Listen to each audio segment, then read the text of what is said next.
Our last function to discuss in terms of range is exponentials. So again, remember range is the y values, and we're going to look at the graph to figure that out. All right, so let's look at the range of y equals 1/3 of the x. All right, you should already know how to graph this. It looks like this. I start at the point 0, 1, and because this base is less than 1, it comes down.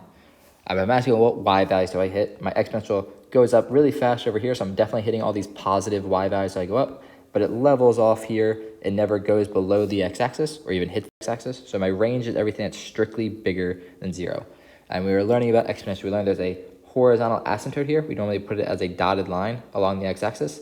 That represents my graph gets really close to that dotted line, but never actually touches it. So I'm always strictly bigger than 0. I hit everything positive, but nothing 0 or negative.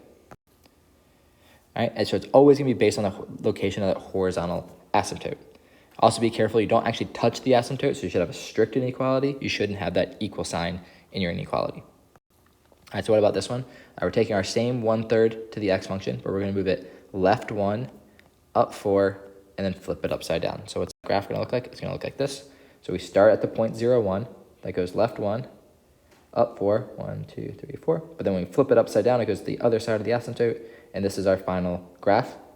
And what's our range? Well, we can kind of see we start at the horizontal asymptote 4, and we're not actually going to touch it, so we're strictly less than 4. All right, we start at 4 and we go down, everything below that, but we don't actually touch 4. So not having that little equal sign there is very important. So now we've talked about everything with range. Logs and lines have full ranges. Quadratics, you find the vertex. Square root, you shift it. Exponentials, you find the horizontal asymptote. But if you can graph well, you can find ranges as well.